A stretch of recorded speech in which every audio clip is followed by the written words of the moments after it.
Oh, controversy in Custer County now has an official decision.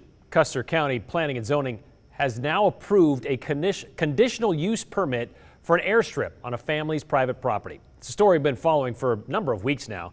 We told you last month the application for that airstrip stirred up a lot of debate about the intentions of the Boren family. And it also drew some loud criticism in social media around the state that claimed, in part, that the family was just gearing up to put a private airport in the Sawtooth Valley. Custer County received hundreds of comments from people about this issue.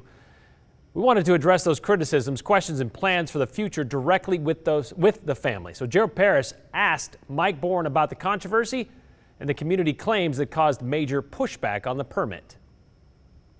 A conditional use permit for an airstrip has now been approved for the Boren family property by the Custer County Planning and Zoning Commission.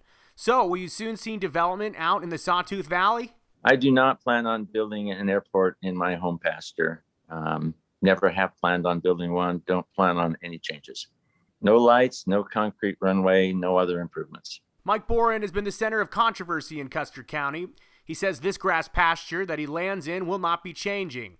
But after applying for a conditional use permit for an airstrip, critics began raising questions about his intentions and consequences that could come with them.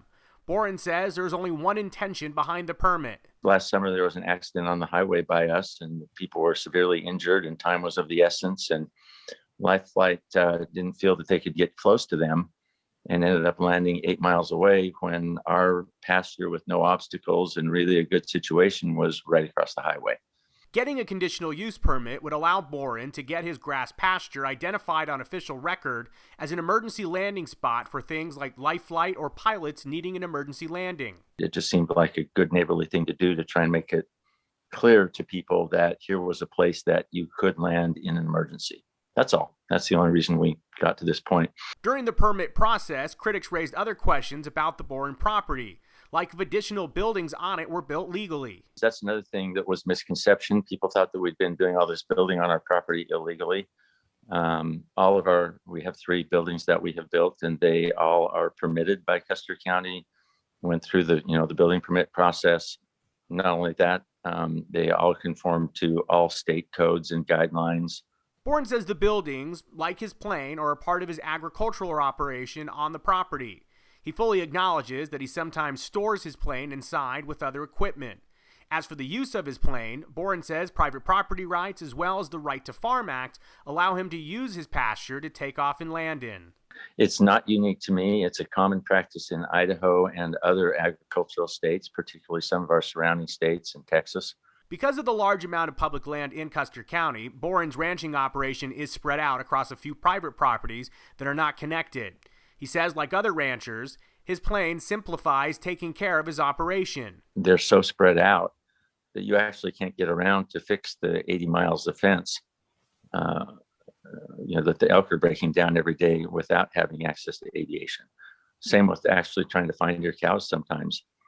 You're trying to move them and you're missing 5 of them, and you can find them by air pretty quickly, where it might take you 10 days, riding a horse.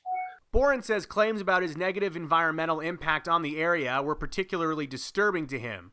He says over the years, he's invested significantly in making sure that he has a positive environmental impact on his properties. We're all about being environmentally conscious, and that's so important to us that I can only say that people that make those allegations just don't know what they're talking about, and I'd be happy to show them what we're doing.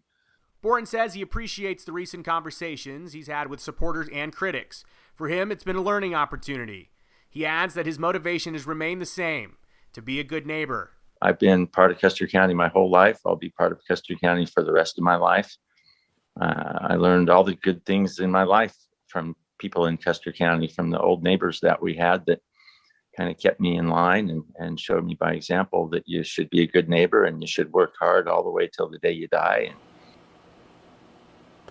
So where do we go from here? Well, the hope is that no one ever has to use the airstrip for an emergency landing or for life flight, but Boren says now that this is all getting figured out, that will be an option in the future.